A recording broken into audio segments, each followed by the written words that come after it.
Hello everyone, welcome to my channel. In this video we are going to discuss about photosynthesis. This is the second topic in plant physiology series. We cover all key concepts like light reactions, dark reactions, chlorophyll and the factor affecting photosynthesis. Stay tuned and don't forget to like, share and subscribe. So let's get started. First हम बात करेंगे photosynthesis. तो photosynthesis जो process होती है carbon dioxide plus water in the presence of sunlight and chlorophyll it will converted into carbohydrate and oxygen. ये simple एक photosynthesis की रिएक्शन है जिसमें कि कार्बोहाइड्रेट की फॉर्मेशन एंड ऑक्सीजन जो है वो रिलीज होती है. कार्बोहाइड्रेट हम ग्लूकोज इसे कहते हैं. कार्बोहाइड्रेट जो है वो ग्लूकोज के ही पॉलीमर से बने होते हैं.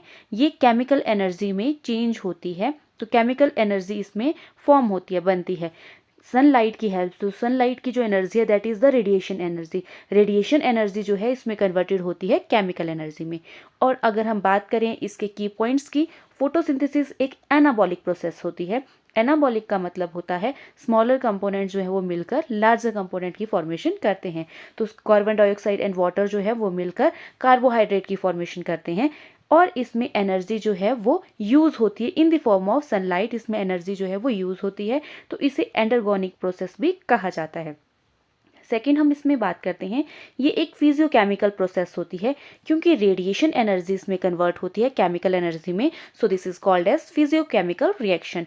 नेक्स्ट इसमें इसे रिडॉक्स रिएक्शन कहते हैं क्योंकि ऑक्सीडेशन एंड रिडक्शन जो है इसमें हमें देखने को मिलती है. अगर हम बात करें रिडक्शन की तो रिडक्शन इसमें देखने को मिलती है जब carbon dioxide is converted into carbohydrate. This is the reduction process. और ऑक्सीडेशन हमें देखने को मिलती है when water is converted into oxygen. This is the oxidation process. तो अब हम इन्हें देखते हैं किस तरह से ये ऑक्सीडेशन एंड रिडक्शन प्रोसेस यहाँ होती है.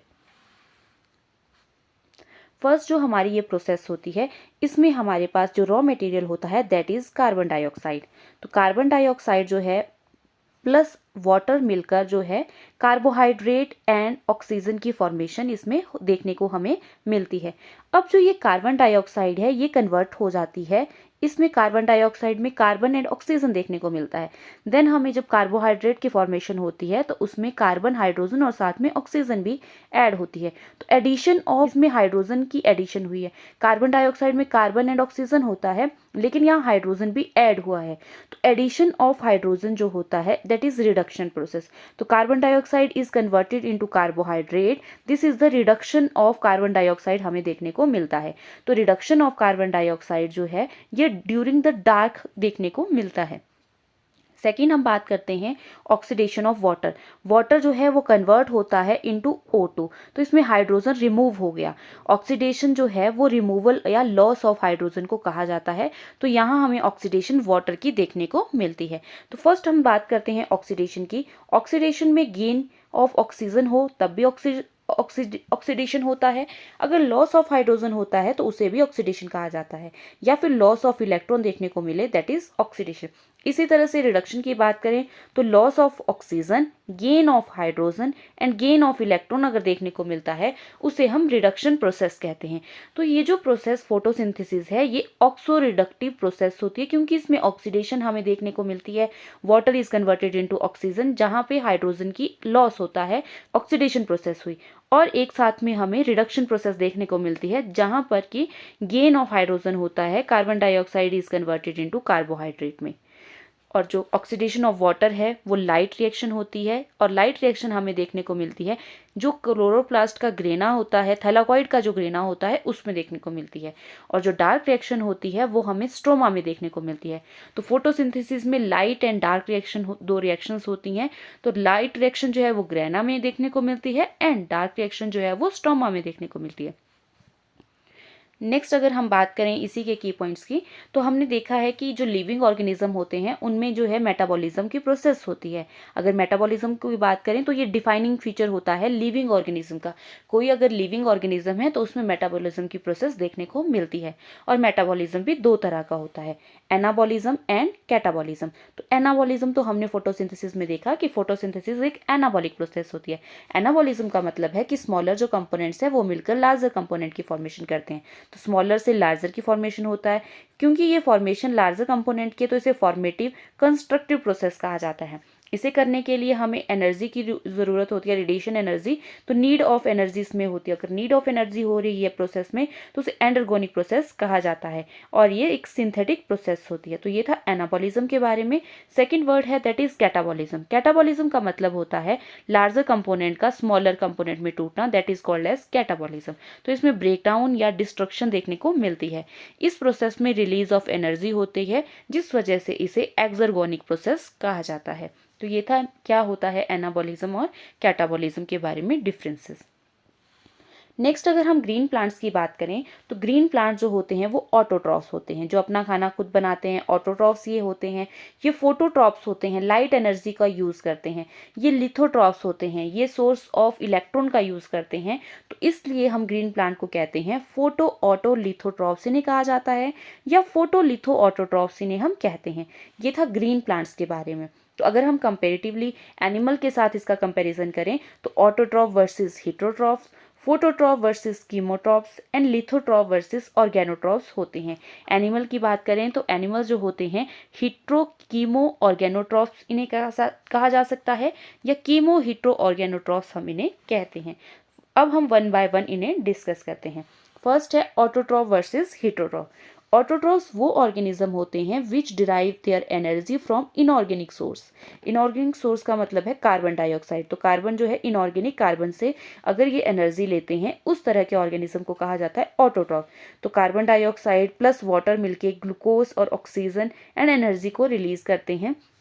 तो इसमें जो है एनर्जी सोर्स जो है वो इनऑर्गेनिक कार्बन का यूज़ करके जो है इन्हें जो है फूड मिलता है। This are called as autotroph. Second हम बात करते हैं heterotrophs. Heterotrophs organism which derive their energy from organic source. तो ये ऑर्गेनिक सोर्स का यूज़ करके एनर्जी इनको मिलती है, that is called as heterotrophs. तो ये ऑर्गेनिक कार्बन का यूज़ करते हैं। ऑर्गेनिक कार्बन जो है ये इनका ऑर्गेनिक सोर्स होता है। जैसे ग्लूकोज हो गया, ग्लूकोज प्लस ऑक्सीजन मिलके कार्बन डाइऑक्साइड प्लस वाटर बनाते हैं इन केस ऑफ हिट्रोट्रॉफ्स। अब नेक्स्ट हम बात करते हैं फोटोट्रॉफ्स वर्सेस कीमोट्रॉफ्स। फोटोट्रॉफ्स वो होते हैं they derive their energy from solar radiation. तो फोटोट्रॉफ्स जो हैं वो सोलर रेडिएशन का यूज़ कर एनर्जी इन्हें मिलती है। Carbon dioxide plus water in the presence of sunlight. तो सनलाइट जो है वो सोलर रेडिएशन है जिसका यूज़ करके जो है ये फूड की फॉर्मेशन करता है, that is called as phototrophs. Chemotrophs होते हैं they derive their energy from chemical compound. तो ये केमिकल कंपाउंड से एनर्जी को डिराइव करते हैं। तो केमिकल कंपाउंड जैसे कि ग्लूकोज एक केमिकल कंपाउंड है, प्लस ऑक्सीजन, इनसे जो है एनर्जी लेते हैं एंड ये फॉर्म करते हैं carbon dioxide, water and energy.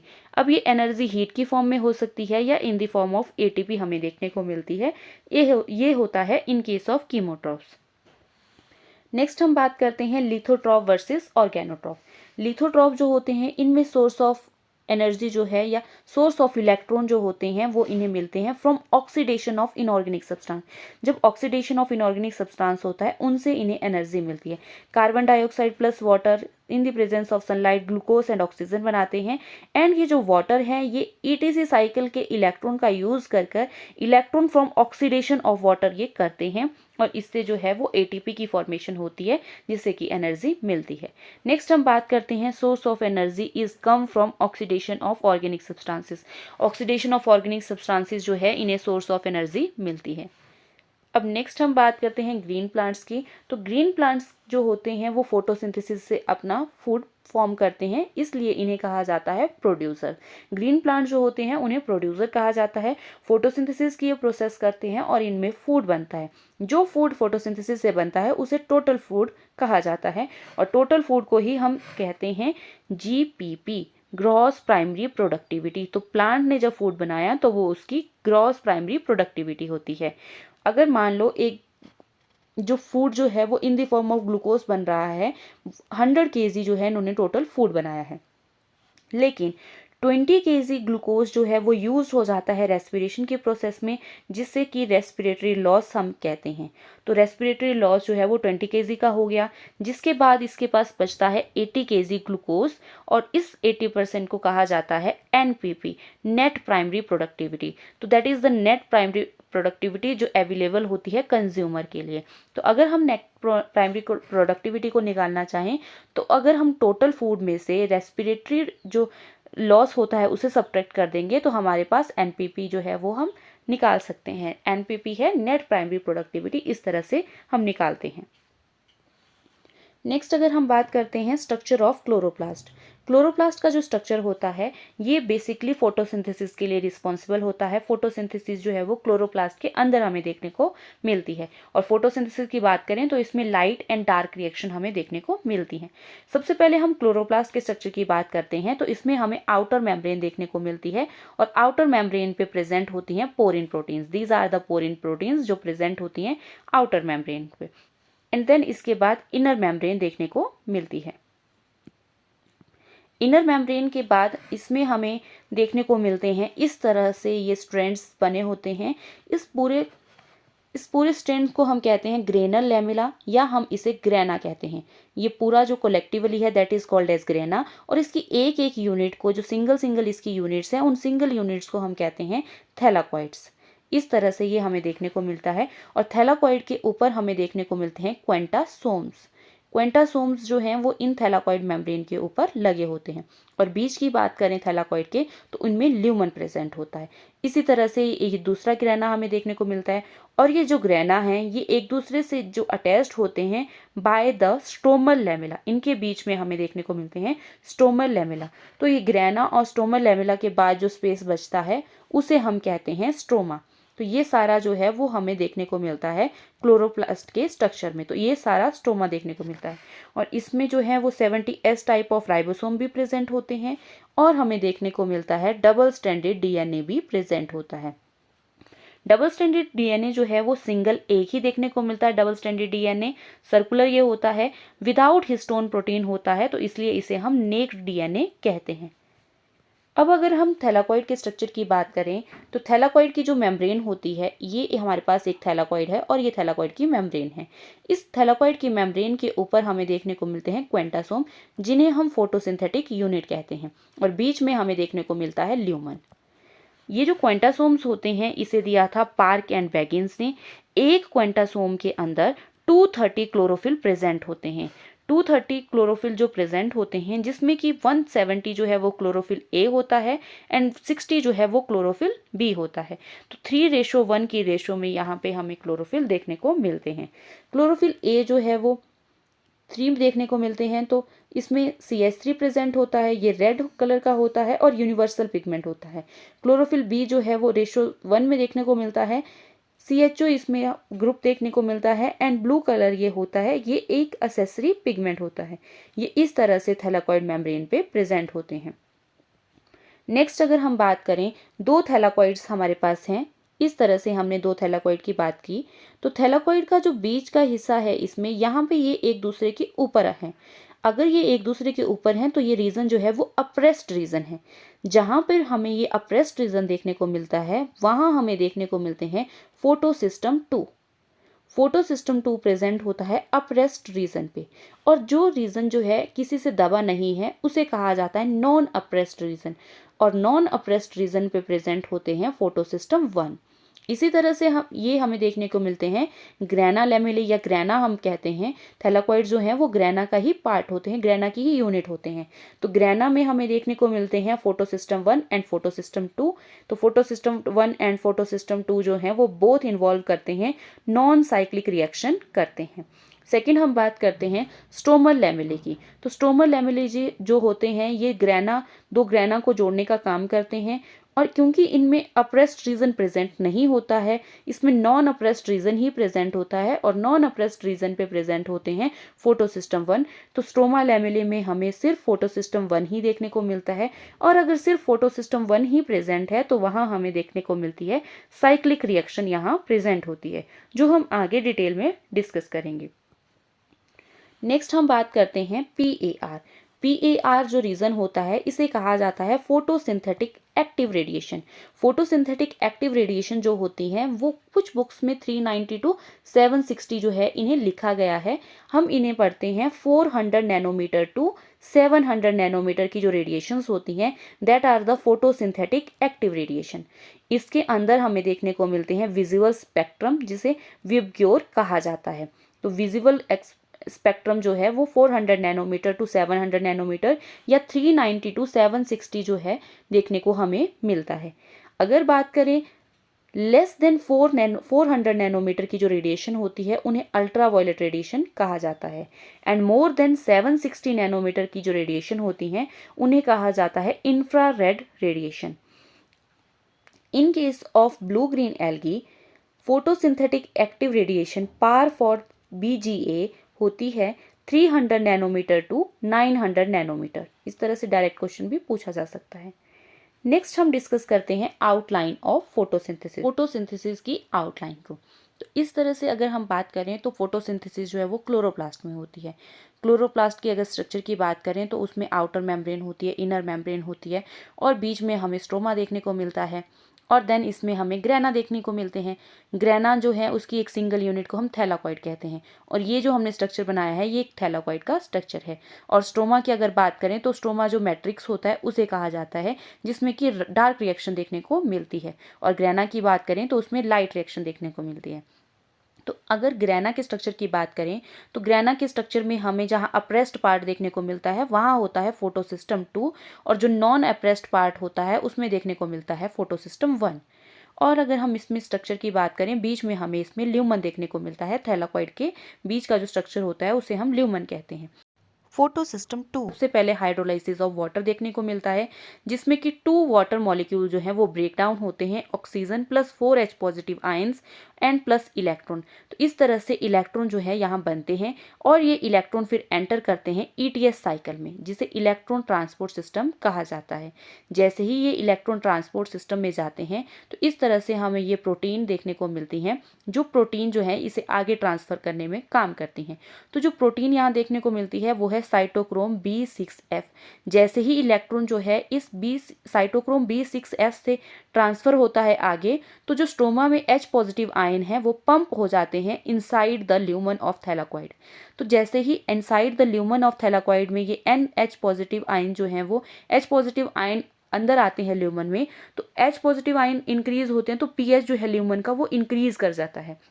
तो अगर क्वेश्चन पूछा जाए स्ट्रोमा का pH ज़्यादा होता है या ल्यूमन ऑफ थैलाकॉइड का pH ज़्यादा, क्योंकि H पॉजिटिव आयन जो है वो अंदर ज़्यादा आते हैं, इस वजह से H पॉजिटिव आयन की वजह से ल्यूमन का जो pH है वो इंक्रीज कर जाता है। अब नेक्स्ट हम बात करते हैं साइटोक्रोम B6F से इलेक्ट्रॉन जो है वो जाते हैं फोटोसिस्टम 1 में।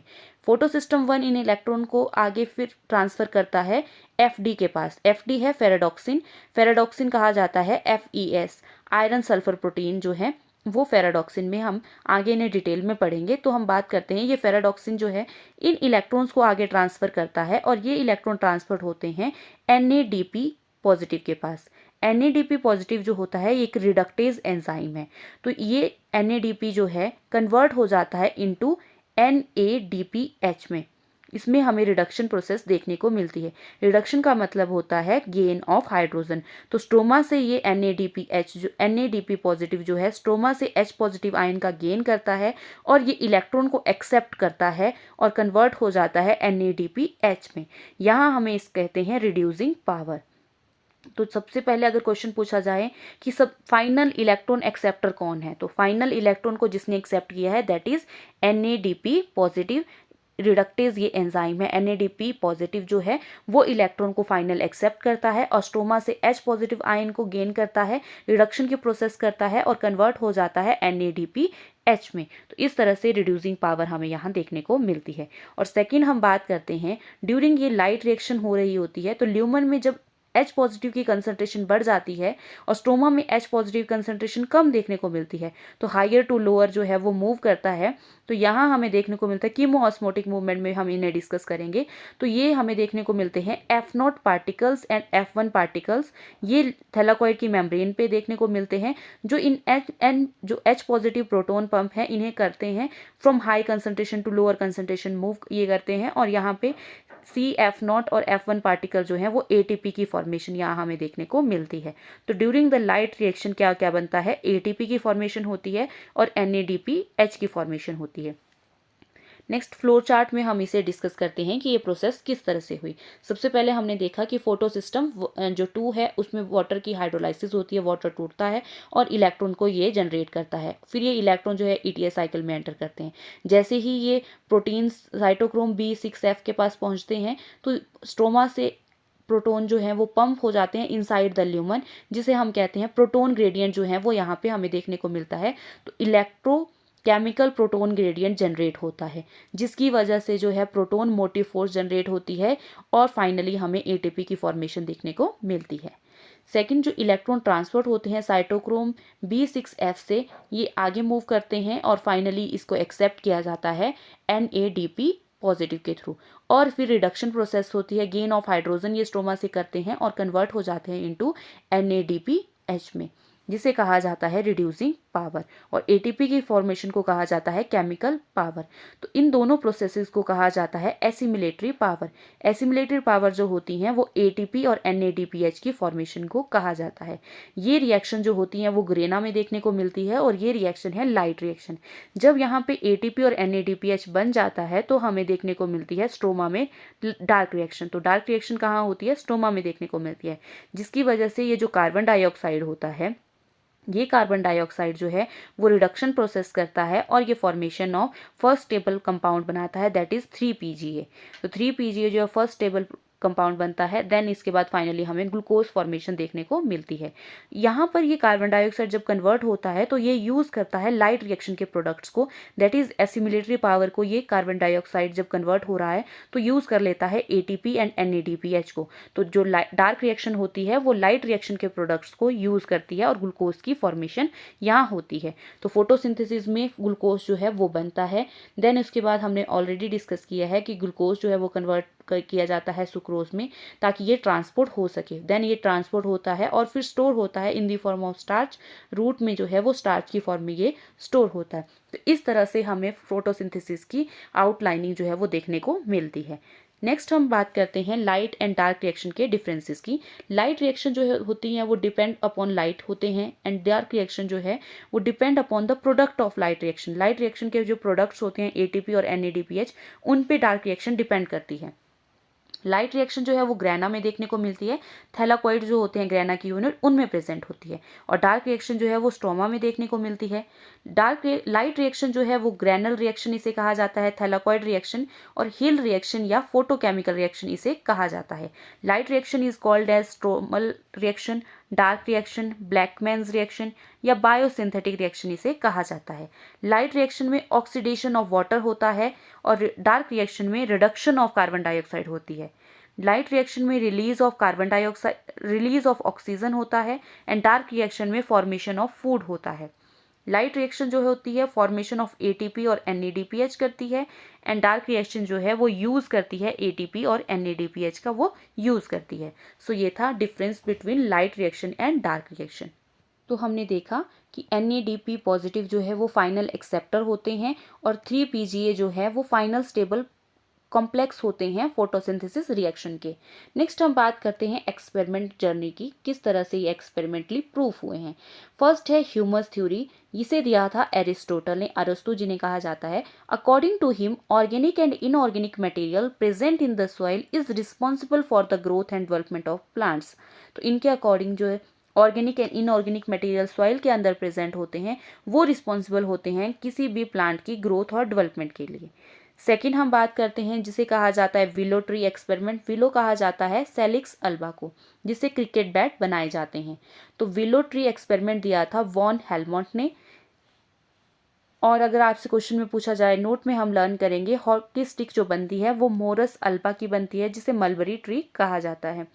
तो विलो ट्री एक्सपेरिमेंट जो है, इन्होंने एक पॉट लिया जिसमें कि इन्होंने सॉइल रखी, अप्रोक्सीमेटली मान लो कि इन्होंने 5 kg सॉइल जो है उसमें एक प्लांट को ग्रो किया है, और हमारे पास जो प्लांट है दैट इज विलो ट्री, जिसकी जो वेट है वो 100 ग्राम है। देन कुछ टाइम के बाद जो है जब ये ट्री बड़ा हो जाता है तो 500 ग्राम जो है इसका वेट हो जाता है, और जो सॉइल है उसका वेट अप्रोक्सीमेटली 4.99 kg ही रहता है सॉइल के अंदर। तो इसमें जो है सॉइल का जो वेट है वो तो सेम रहता है, लेकिन ट्री का वेट जो है वो इंक्रीज कर जाता है। तो इससे कंक्लूज ये किया जाता है कि सॉइल भी एंड वाटर, जब क्योंकि इस प्लांट को डेली वाटर दिया जा रहा था तो वाटर जो है वो इसकी ग्रोथ के लिए नेसेसरी है या डेवलपमेंट के लिए नेसेसरी है। तो कंक्लूजन इससे ये निकलता है soil and water is necessary for the growth and development. Third हम बात करते हैं डी स्टार्च थ्योरी। जो डी स्टार्च थ्योरी है, to demonstrate the necessity of light and chlorophyll for photosynthesis. ये एक्सपेरिमेंट किया गया था कि लाइट और क्लोरोफिल जो है वो फोटोसिंथेसिस के लिए ज़रूरी होती है। इस पॉट में भी इन्होंने प्लांट रखा, जिसमें एक प्लांट है उसकी लीफ को इन्होंने पूरी तरह से कवर कर दिया और दूसरा प्लांट जो है उसको ओपन ही रखा। इस पे लाइट जब गिरती है तो इस पूरे लीव्स को कवर लीफ पे लाइट गिरती है, क्योंकि ये पूरी तरह से कवर है तो लाइट का इस पे कोई फर्क नहीं पड़ता है। दूसरा ओपन प्लांट है जिसकी लीव्स पे भी लाइट जो है वो गिरती है। अब ये इसमें टेस्ट करते हैं, जिस टेस्ट को कहा जाता है आयोडीन टेस्ट, जो स्टार्च के लिए किया जाता है। जब हमने आयोडीन टेस्ट इन दोनों लीव्स में किया तो आयोडीन टेस्ट में जो कवर वाली लीफ थी उसमें नो कलर देखने को मिला, कोई भी कलर हमें देखने को नहीं मिलता है। लेकिन जो लाइट में प्रॉपर लाइट में रखी गई लीव्स थी उसमें डीप ब्लू कलर हमें अपीयर होता हुआ दिखता है। ये डीप ब्लू कलर जो है वो बताता है कि यहाँ स्टार्च प्रेजेंट है, और अगर नो कलर देखने को मिलता है तो इसका मतलब वहाँ स्टार्च नहीं है, स्टार्च यहाँ से रिमूव हो गया है, ये डी स्टार्च लीफ है। तो इस तरह से डी स्टार्च एक्सपेरिमेंट किया गया। नेक्स्ट हम बात करते हैं फोर्थ एक्सपेरिमेंट, जिसे कहा जाता है मोल्स-हॉफ लीफ एक्सपेरिमेंट। दिया था मोल्स ने to demonstrate the necessity of carbon dioxide during the photosynthesis. तो इन्होंने बताया था कि कार्बन डाइऑक्साइड जो है वो फोटोसिंथेसिस के लिए ज़रूरी होती है, जिसकी वजह से इन्होंने एक पॉट में प्लांट रखा जिसकी जो लीफ है वो अपरली हाफ जो है वो एक्सपोज टू लाइट है, प्रॉपर लाइट उस पर पड़ रही है, और दूसरा जो इसका हाफ पोर्शन है उसको इन्होंने सबमर्ज कर दिया, डिप कर दिया इनटू KOH सॉल्यूशन में है। आयोडीन टेस्ट जब इसमें किया गया तो नो आयोडीन टेस्ट जो है इसमें हमें नहीं देखने को मिलता है, लेकिन जो अपर लीफ एक्सपोज थी जब उसमें आयोडीन टेस्ट किया गया तो उसमें ब्लू कलर जो है वो देखने को मिलता है।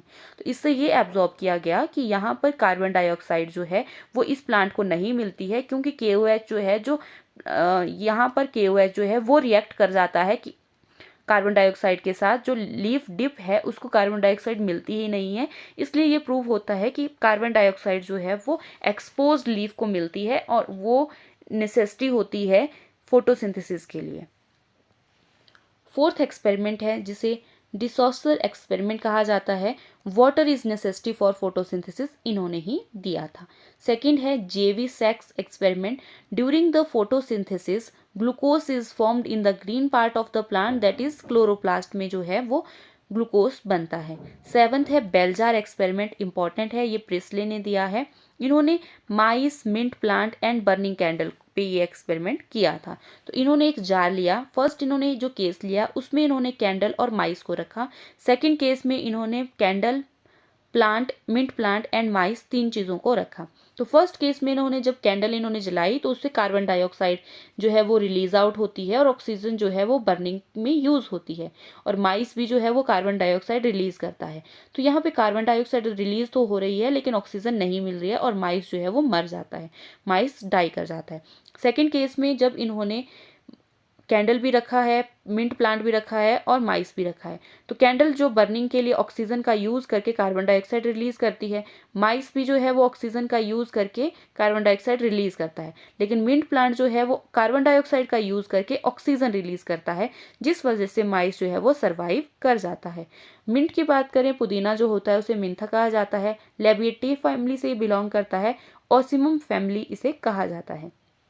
तो इस एक्सपेरिमेंट से ये कंक्लूजन लिया गया कि प्लांट जो रिस्टोर करते हैं एयर को, वट एवर बर्निंग कैंडल या माइस रिमूव्ड ड्यूरिंग द रेस्पिरेशन, माइस या कैंडल जो है कुछ भी रिलीज कर रहे हैं, कार्बन डाइऑक्साइड ये रिलीज कर रहे हैं, लेकिन जो प्लांट है वो ऑक्सीजन रिलीज कर रहा है जो इन्हें सर्वाइव करने में हेल्प करता है।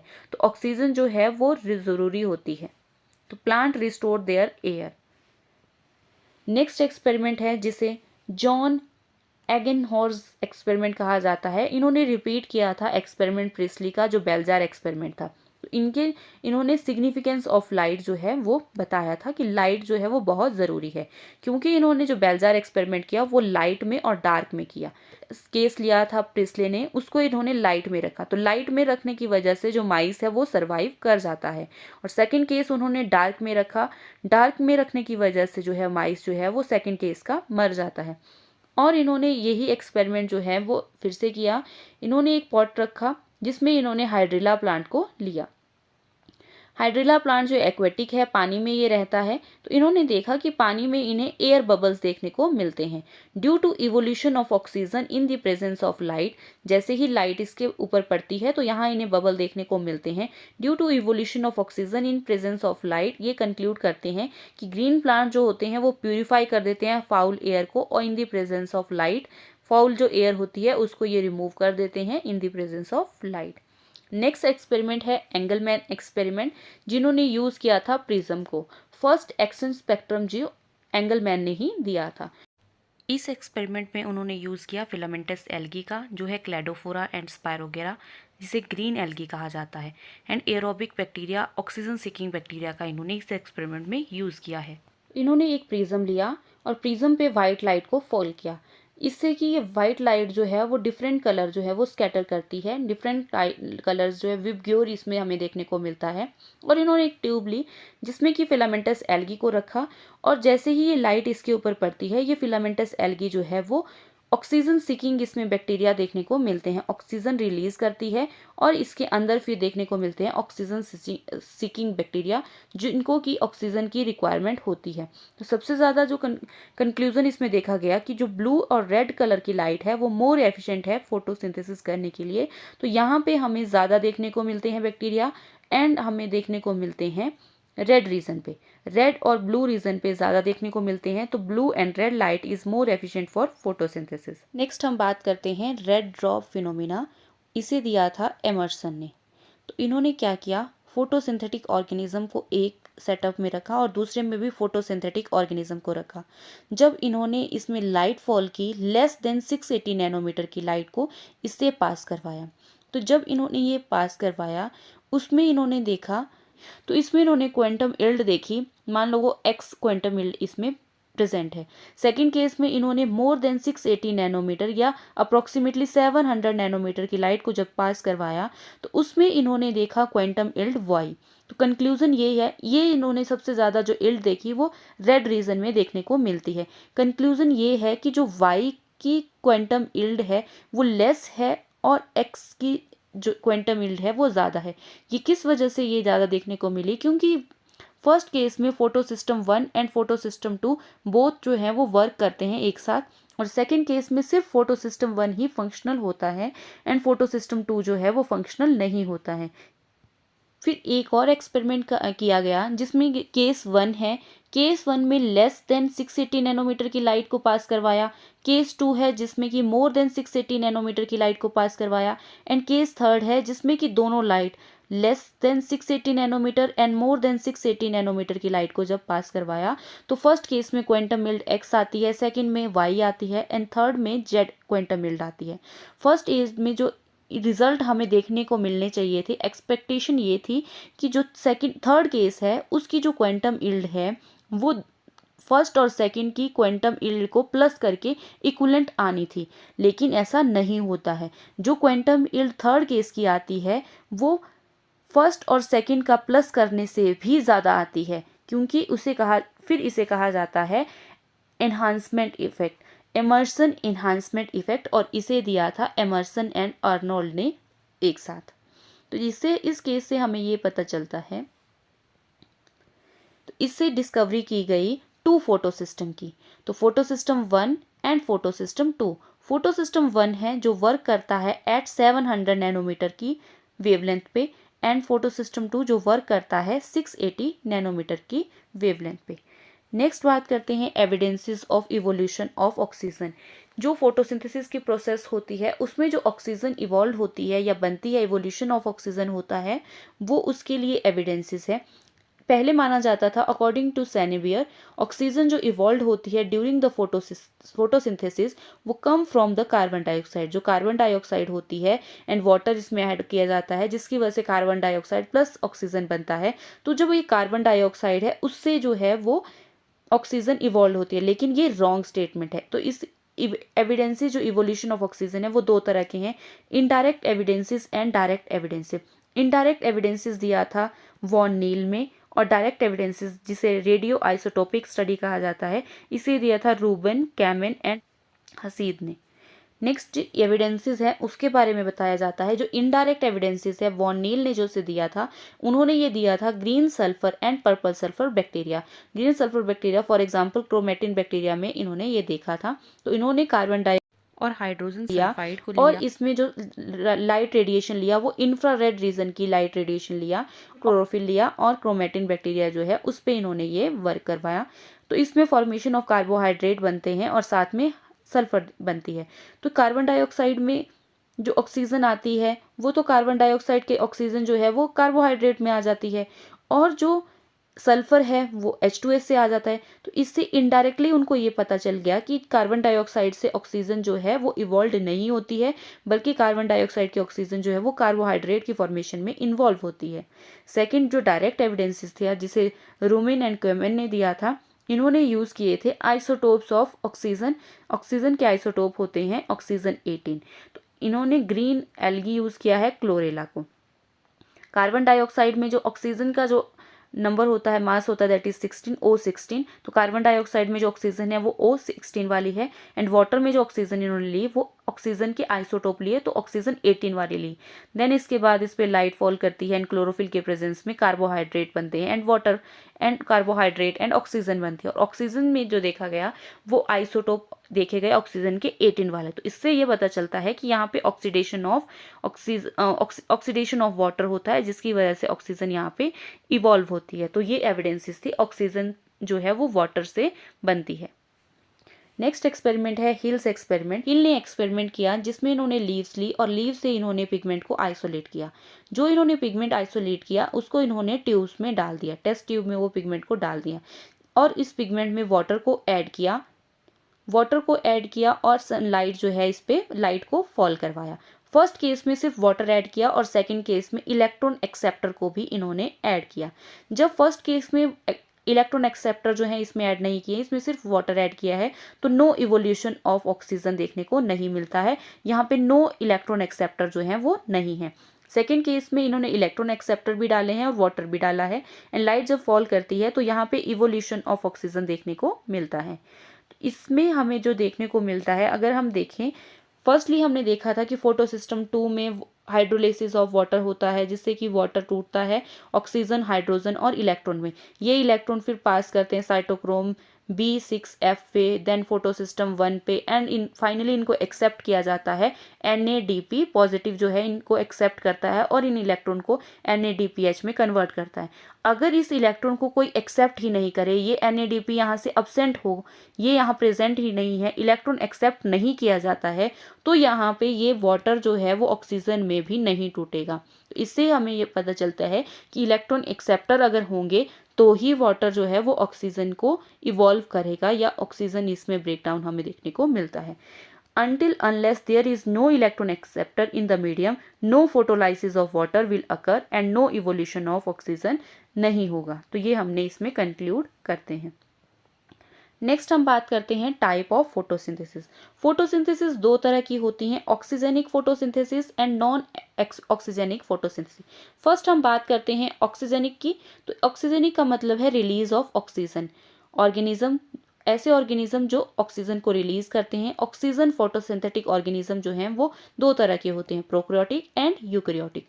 प्रोकैरियोटिक में हम बात करते हैं BGA and cyanobacteria and eukaryotic में बात करते हैं यूनिसेलुलर यूकैरियोटिक और मल्टीसेलुलर यूकैरियोटिक। यूनिसेलुलर में प्रोटिस्टा आते हैं और प्रोटिस्टा के अंदर आते हैं diatom, euglena and dinoflagellate. Multicellular organism जो हैं जितने भी लैंड प्लांट्स हैं, algae, bryo, pterido, gymno and angio, ये सभी मल्टीसेलुलर यूकैरियोटिक होते हैं। ये सभी क्या हैं, ऑक्सीजेनिक फोटोसिंथेसिस करते हैं।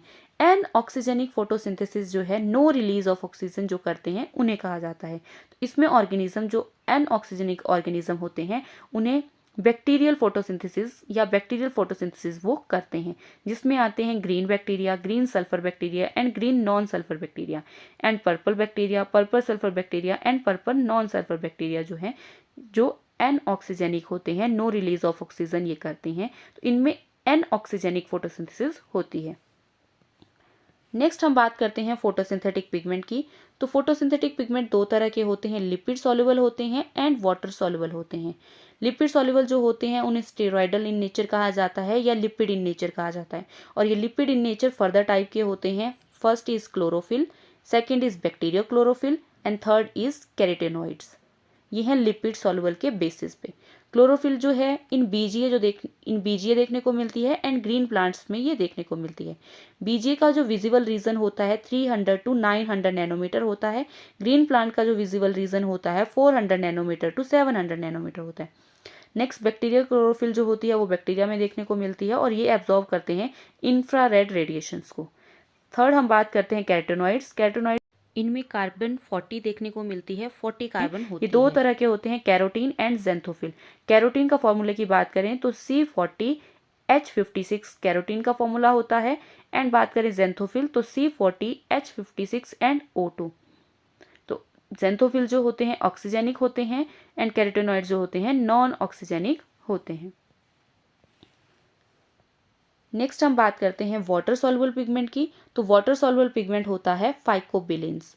ओनली प्रोटीनियसिस ये फोटोसिंथेटिक पिगमेंट होता है और ये फर्दर 3 तरह का होता है, फाइकोसाइनिन, फाइकोइरिथ्रिन, एलोफाइकोसाइनिन। फाइकोसाइनिन जो होता है ये C फाइकोसाइनिन और R फाइकोसाइनिन होता है एंड फाइकोइरिथ्रिन C फाइकोइरिथ्रिन एंड R फाइकोइरिथ्रिन होता है। ये जो फाइकोबिलिन्स होते हैं ये प्रेजेंट होते हैं बीजीए एंड रेड एल्गी में। तो बीजीए में प्रेजेंट होता है, इसमें C फाइकोसाइनिन जो है वो ज़्यादा होता है कंपेरेटिवली C फाइकोइरिथ्रिन से एंड रेड एल्गी में R फाइकोइरिथ्रिन प्रेजेंट होता है मोर देन R फाइकोसाइनिन से। नेक्स्ट हम बात करते हैं फोटोसिंथेटिक पिगमेंट के ही बारे में, बट ये जो हम फोटोसिंथेटिक पिगमेंट पढ़ रहे हैं ये पढ़ रहे हैं on the basis of porphyrin derivative. तो पोरफायरिन डेरिवेटिव जो होते हैं वो 2 होते हैं, क्लोरोफिल भी है पोरफायरिन डेरिवेटिव और फाइकोबिलिन भी पोरफायरिन डेरिवेटिव होता है और नॉन पोरफायरिन डेरिवेटिव होता है कैरोटेनॉइड्स। क्लोरोफिल जो होता है उसमें porphyrin ring contains magnesium 2 positive ions in the centre, इसमें देखने को मिलते हैं। फाइकोबिलिन्स में porphyrin rings contain 2H positive 2H in the centre. Carotenoids जो होते हैं हाइड्रोकार्बन इनसे कहा जाता है। ऑक्सीजनेटेड हाइड्रोकार्बन होते हैं xanthophyll and non oxygenated hydrocarbon होते हैं कैरोटेनॉइड्स। तो ये फोटोसिंथेटिक पिगमेंट थे on the basis of porphyrin ring, जिनमें प्रेजेंट है और जिनमें पोरफायरिन रिंग प्रेजेंट नहीं है। और आगे हमने देखा कि ऑक्सीजनेटेड कौन से हैं और नॉन ऑक्सीजनेटेड कौन से हैं। नेक्स्ट बात करते हैं फोटोसिंथेटिक पिगमेंट की। Universal photosynthetic pigment and non universal photosynthetic pigment. Universal photosynthetic pigment वो पिगमेंट होते हैं जो सभी ऑर्गेनिज्म में हमें देखने को मिलेंगे एंड नॉन यूनिवर्सल वो होंगे जो सभी फोटोसिंथेटिक ऑर्गेनिज्म में प्रेजेंट नहीं होंगे। अब सबसे पहले बात करते हैं यूनिवर्सल फोटोसिंथेटिक पिगमेंट की। ये भी 2 तरह के होते हैं, universal necessary pigment and universal accessory pigment. जो यूनिवर्सल नेसेसरी पिगमेंट होता है present in all organism and ये प्रेजेंट होता है इन पीसीआरसी में, फोटोकेमिकल रिएक्शन सेंटर में ये प्रेजेंट होता है। फॉर एग्जांपल अगर हम फोटो सिस्टम 680 की बात करते हैं, हमने ऑलरेडी डिस्कस किया हुआ है 2 फोटो सिस्टम होते हैं, photo system 1 and photo system 2। तो अगर हम बात करते हैं फोटो सिस्टम 2 जिसमें कि फोटो सिस्टम 680 जो कि 680 वेवलेंथ को एब्जॉर्ब करता है, तो अगर इसकी बात करें तो ये है हमारे पास पीसीआरसी, फोटोकेमिकल रिएक्शन सेंटर। किसी भी रिएक्शन का ये रिएक्शन सेंटर होता है तो इसे हम कहते हैं पीसीआरसी, फोटोकेमिकल रिएक्शन सेंटर। और इस रिएक्शन सेंटर में हमें एक नेसेसरी पिगमेंट देखने को मिलता है और वो पिगमेंट होता है क्लोरोफिल ए। तो इस रिएक्शन सेंटर में हमें देखने को मिलेगा क्लोरोफिल ए। क्लोरोफिल ए जो है वो फोटो सिस्टम 1 में भी देखने को मिलेगा और फोटो सिस्टम 2 में भी देखने को मिलेगा, क्योंकि ये नेसेसरी पिगमेंट होता है, ये सभी ऑर्गेनिज्म में प्रेजेंट होता है। सेकेंड हम बात करते हैं यूनिवर्सल असेसरी पिगमेंट। ये जो असेसरी पिगमेंट होते हैं ये प्रेजेंट करते हैं ऑल ऑर्गेनिज्म में, बट ये फॉर्म करते हैं एंटीना मॉलिक्यूल को। तो इसके अराउंड फॉर्म होते हैं, उन्हें कहा जाता है असेसरी पिगमेंट्स, या फिर हम उन्हें एंटीना मॉलिक्यूल या LHC हम इन्हें कहते हैं। तो ये जो LHC होते हैं ये हम इसे सराउंडिंग में देखने को मिलते हैं, जिन्हें हम कहते हैं एंटीना मॉलिक्यूल या LHC। तो फॉर एग्जांपल कैरोटीनॉइड्स, तो कैरोटीनॉइड्स कैसे पिगमेंट हैं, that is the accessory pigment. तो ये हमें देखने को मिलते हैं, ये सभी ऑर्गेनिज्म में प्रेजेंट होते हैं यूनिवर्सल नेसेसरी या यूनिवर्सल एसेसरी पिगमेंट। जो नेसेसरी पिगमेंट है वो हमें रिएक्शन सेंटर में देखने को मिलता है और उसके अराउंड हमें एंटीना मॉलिक्यूल देखने को मिलते हैं, दैट इज एसेसरी पिगमेंट। अब सेकंड हम बात करते हैं नॉन यूनिवर्सल पिगमेंट। जो नॉन यूनिवर्सल फोटोसिंथेटिक पिगमेंट होता है, not present in all organism. For example phycobilins हमें देखने को मिलेंगे ब्लू ग्रीन एल्गी और रेड एल्गी में। क्लोरोफिल बी प्रेजेंट होती है ग्रीन प्लांट्स में या ग्रीन एल्गी में प्रेजेंट होती है। क्लोरोफिल सी जो है वो ब्राउन एल्गी में प्रेजेंट होती है। क्लोरोफिल डी रेड एल्गी में। Chlorophyll E yellow and green algae में प्रेजेंट होती है। तो ये डिफरेंट डिफरेंट ऑर्गेनिज्म में प्रेजेंट होते हैं, सभी ऑर्गेनिज्म में ये प्रेजेंट नहीं होते हैं, स्पेसिफिक ऑर्गेनिज्म में ही प्रेजेंट होते हैं, इसलिए हम इन्हें कहते हैं non universal photosynthetic pigment. Next हम पिगमेंट की अगर हम बात करें तो फोटोसिंथेटिक जो पिगमेंट्स होते हैं इस तरह से हमें देखने को मिलता है इनमें रिएक्शन सेंटर। इसमें एक ही पिगमेंट प्रेजेंट होता है, दैट इज क्लोरोफिल ए। पीसीआरसी में एक ही पिगमेंट प्रेजेंट होता है, क्लोरोफिल ए, और इसके अराउंड हमें डिफरेंट पिगमेंट्स देखने को मिलते हैं जिन्हें हम कहते हैं एंटीना मॉलिक्यूल या एलएचसी हम जिन्हें कहते हैं। फॉर एग्जाम्पल एक लीफ का हमारे पास स्ट्रक्चर है, तो अगर हम लीफ के स्ट्रक्चर को देखें या उसके कलर को देखें तो डिफरेंट शेड्स हमें देखने को मिलती है क्योंकि इसमें डिफरेंट डिफरेंट पिगमेंट प्रेजेंट होते हैं। ये भी हमारे पास एक लीफ के ही स्ट्रक्चर की अगर हम बात करें तो इसमें हमें एक रिएक्शन सेंटर देखने को मिलता है जिसमें कि क्लोरोफिल ए ही प्रेजेंट होता है और बाकी अदर पिगमेंट्स भी देखने को मिलते हैं जिन्हें हम एंटीना या एलएचसी मॉलिक्यूल कहते हैं। तो इसमें इस लीफ में हमें प्रेजेंट है क्लोरोफिल बी, कैरोटीन एंड ज़ेंथोफिल।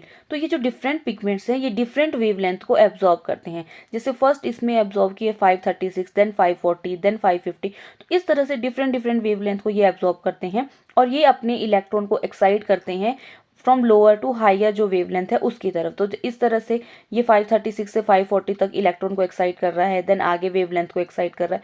इसी तरह से फाइनली ये रीच करते हैं रिएक्शन सेंटर पे और वहां पे इलेक्ट्रॉन को एक्साइट करते हैं। तो इस तरह से डिफरेंट पिगमेंट जो हैं वो हमें देखने को मिलते हैं जिसकी वजह से डिफरेंट शेड्स हमें देखने को मिलती है किसी भी लीव्स में या किसी भी प्लांट के कलर में। हमने एक ऑलरेडी लॉ पढ़ा हुआ है, E = hc/λ। इसका मतलब है एनर्जी जो होती है वो वेवलेंथ के इनवर्सली प्रोपोर्शनल होती है। अगर वेवलेंथ ज़्यादा वेवलेंथ है तो एनर्जी जो है उस मॉलिक्यूल को कम लगानी पड़ेगी। अब हम नेक्स्ट बात करते हैं पिगमेंट सिस्टम और फोटो सिस्टम की। तो हमने ऑलरेडी डिस्कस किया है कि दो फोटो सिस्टम होते हैं, एक होता है फोटो सिस्टम 1 एंड दूसरा होता है फोटो सिस्टम 2। फर्स्ट हम बात करते हैं फोटो सिस्टम 1 की।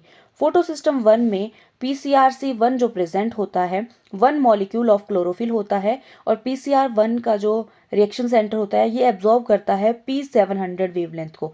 तो PCrC के लिए या फोटो सिस्टम 1 के लिए P700 होता है जो एब्जॉर्प्शन करता है रीजन ऑफ 700 नैनोमीटर की वेवलेंथ को ये एब्जॉर्ब करता है। अब इस PCrC के अराउंड हमें देखने को मिलते हैं LHC1 या एंटीना मॉलिक्यूल 1 देखने को मिलते हैं। इस तरह से हमारे पास ये होता है, बीच में हमें देखने को मिलता है PRC1 जो कि फोटो सिस्टम 700 की वेवलेंथ को एब्जॉर्ब करता है और इसके अराउंड हमें देखने को मिलते हैं LHC या एंटीना मॉलिक्यूल जो कि होते हैं क्लोरोफिल बी, कैरोटीनॉइड्स एंड ज़ेंथोफिल, जो डिफरेंट वेवलेंथ को एब्जॉर्ब करते हैं और डिफरेंट वेवलेंथ को एब्जॉर्ब करने के बाद ये फाइनल जो एक्साइट करते हैं इलेक्ट्रॉन को तो P700 के इलेक्ट्रॉन को एक्साइट करते हैं और PRC1 में हमें देखने को मिलता है क्लोरोफिल ए। सेकेंड पिगमेंट की बात करें जिसे फोटो सिस्टम 2 कहा जाता है। फोटो सिस्टम 2 में PRC2 जो ये होता है इसमें 1 molecule of chlorophyll A present होता है। तो इस तरह से इसके बीच में हमें क्लोरोफिल ए देखने को मिलता है और इसमें वेवलेंथ होती है P680। तो P680 की वेवलेंथ को ये एब्जॉर्ब करता है, एब्जॉर्ब इन 680 नैनोमीटर वेवलेंथ को एब्जॉर्ब करता है। इसके अराउंड हमें देखने को मिलते हैं LHC मॉलिक्यूल जिन्हें एंटीना मॉलिक्यूल कहा जाता है। तो ये LHC मॉलिक्यूल जो है इसके अराउंड हमें देखने को मिलते हैं जैसे कि क्लोरोफिल बी, कैरोटीनॉइड्स और ज़ेंथोफिल। तो ये डिफरेंट जो पिगमेंट्स होते हैं ये प्रेजेंट होते हैं। इस तरह से हमें photo system 1 and photo system 2 देखने को मिलता है। नेक्स्ट हम बात करते हैं function of LHC। LHC means light harvesting complex इसे कहा जाता है। प्रोटीन बाउंड मॉलिक्यूल ये होते हैं, इनके साथ जो है पिगमेंट बाउंड होते हैं, इन्हें प्रोटीन बाउंड मॉलिक्यूल कहा जाता है। Transfer of light energy to chlorophyll A of PCRC. तो इनका काम होता है, इन एंटीना मॉलिक्यूल ये डिफरेंट वेवलेंथ को एब्जॉर्ब करते हैं, लाइट एनर्जी को एब्जॉर्ब करते हैं और फाइनली उसको ये पहुंचाते हैं chlorophyll A of PCRC, photochemical reaction centre में जो क्लोरोफिल ए होता है वहां तक ये लाइट एनर्जी को ट्रांसफर करते हैं। act as quencers as they absorb and quenches high light intensity, ताकि ये हाई लाइट इंटेंसिटी को भी एब्जॉर्ब कर सकें, पहुंचा सकें। ऑल्सो एक्ट एज एंटीऑक्सीडेंट, ये एंटीऑक्सीडेंट की तरह काम करते हैं। As they remove free radicals, ताकि ये रिमूव कर सकें फ्री रेडिकल्स को। मेन जो फंक्शन होता है वो कैरोटीनॉइड्स करते हैं फ्री रेडिकल्स को रिमूव करने का। It act as protection of chlorophyll A और नोन एज शील्ड मॉलिक्यूल, क्योंकि प्रोटेक्शन करते हैं क्लोरोफिल ए की तो इन्हें शील्ड मॉलिक्यूल कहा जाता है। Prevent solarization of chlorophyll and responsible for continuous of photosynthesis even in the light intensity, क्योंकि ये हाई अगर सोलराइजेशन है तो उससे क्लोरोफिल ए को बचाने का काम करते हैं और फोटोसिंथेसिस को कंटिन्यू भी करने का काम करते हैं। अगर कम लाइट इंटेंसिटी है तो भी एंटीना मॉलिक्यूल जो है वो फोटोसिंथेसिस को कंटिन्यू करते हैं। अगर हमने निकालना हो एलएचसी मॉलिक्यूल को, तो एलएचसी मॉलिक्यूल जो होते हैं ऑल पिगमेंट होते हैं, लेकिन उनमें सिर्फ क्लोरोफिल ए ही नहीं होता है। तो अगर हम क्लोरोफिल ए को उससे सब्ट्रैक्ट कर दें तो हम एलएचसी को निकाल सकते हैं। ये एक वाटर मॉलिक्यूल है, इस वाटर मॉलिक्यूल पे हाई अगर सोलराइजेशन हो रही है तो ये ब्रेक हो जाता है इनटू फ्री रेडिकल्स में, और ये फ्री रेडिकल्स जो हैं वो सिस्टम को डैमेज करने का काम करते हैं। तो एलएचसी मॉलिक्यूल जो है इन फ्री रेडिकल से बचाता है। ये हमारा फोटोसिंथेसिस का इंट्रोडक्शन पार्ट था। सो this is all about today's topic. अगर आपको मेरा वीडियो अच्छा लगा हो please like share and subscribe. Thank you for watching.